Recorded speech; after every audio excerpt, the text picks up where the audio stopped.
All right, ready to dive into something special.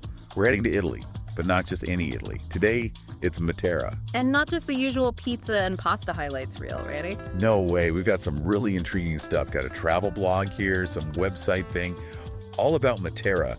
They call it a timeless treasure, which honestly, that's intriguing. Definitely not your average tourist trap, that's for sure. Okay, so first up, gotta talk about the Sassi. Yeah, the Sassi. No, those are something else. It's like cave dwellings, but people actually live there. Live there, thriving there for are you ready for this? 9,000 years. Wait, 9,000 years? Seriously? No joke. Since the dawn of civilization, people have been making those caves home. I mean, talk about timeless, right? That's insane.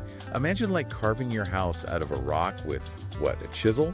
And now you can find boutique hotels, art galleries, all tucked inside these ancient caves. That's Matera for you. Talk about an upgrade. So it's not just a historical site, it's a living, breathing city. Oh yeah, absolutely. But even beyond the Sassi, there's so much more to it. Yeah, the Matera Cathedral caught my eye. Perched right up on the edge, overlooking everything. Isn't it something? Built back in the 13th century, Romanesque style, all those frescoes. It's got amazing views, right? You can see the whole city from there. Oh, guaranteed. You're looking out on literally thousands of years of history. And speaking of history, there's this museum, the Museo Nacional d'Art Medievale y Moderna de la Basilicata. Ooh, try saying that 5 times fast. So what's at this museum? More caves? Well, think of it like this. You've got your medieval art, right? Sculptures, paintings, all that. But then, boom, right alongside it, modern art. Shows how the artistic spirit of Matera just keeps evolving. So it's like a conversation between the past and the present. That's pretty cool. It really is. You start to see how connected everything is in Matera, Okay, but all this history talk is making me hungry. What about the food? Any culinary treasures hidden in those caves? Get ready for some serious flavor. Ever heard of crappiata? Crappiata. Sounds interesting. What is it? It's like this hearty soup made with legumes, grains, all local stuff, been feeding people in Matera for generations. And of course, you can't forget the bread. Oh, Italian bread. Don't even get me started. This is next level. Pane di Matera, they call it. Got its own special protected status and everything. Okay, now you're just making me hungry. Yeah. You mentioned those ingredients, and it makes you think about, the history of food in Matera. All those local ingredients, grown for centuries. Oh, totally. They've been working that land, perfecting those flavors for longer than most places have even existed, It's amazing. Okay, so besides eating our way through Matera, which I'm still down for, by the way, what about this Murgia Materana Park? Now that's something you gotta see to believe. Picture this, all right? You're standing on the edge of this huge ravine. Okay, huge ravine. I'm picturing it. And on one side, you've got Matera rising up out of the earth. But then on the other side, total wilderness, untouched nature, caves hidden everywhere. So you can actually go in these caves, explore them. Oh yeah, some of them are ancient cave dwellings. You can just feel the history in there. And get this, there are even rock churches built right into the cliffs. Rock churches built into the cliffs. Okay, Matera is officially blowing my mind right now. What else is there? And the views, let me tell you, from up there, you can see forever. It's like this whole other side of Matera, Yeah.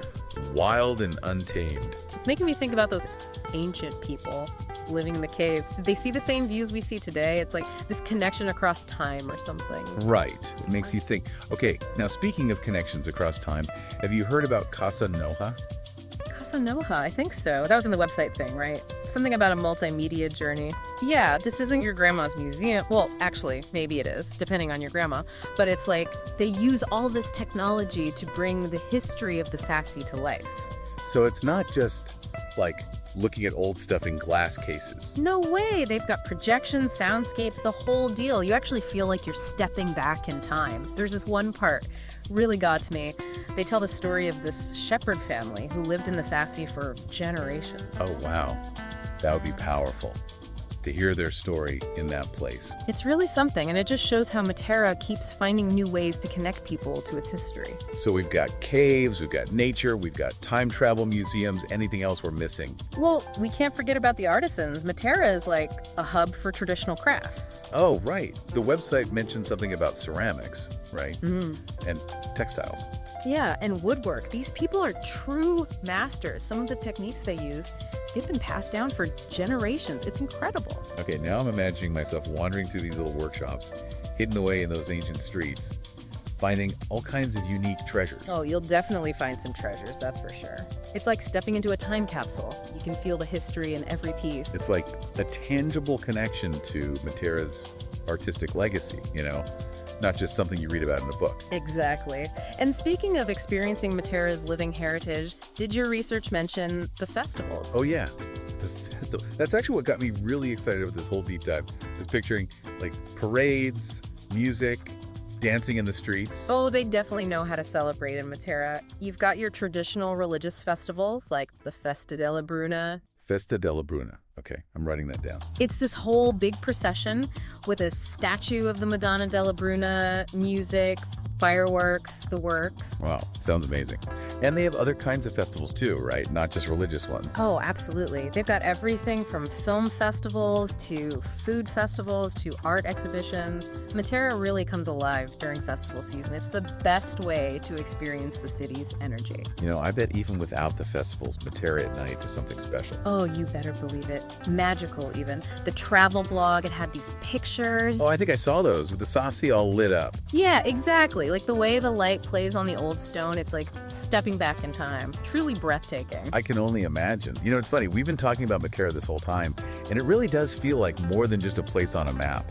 Right, it's an experience. Totally. Like we've covered so much: the history, the art, the food, even the feel of the place. And somehow it all connects, It's that thread through time, I think, from those first cave dwellers to now. It all comes together in Matera, and honestly, I think that's what makes it so special. Couldn't have said it better myself.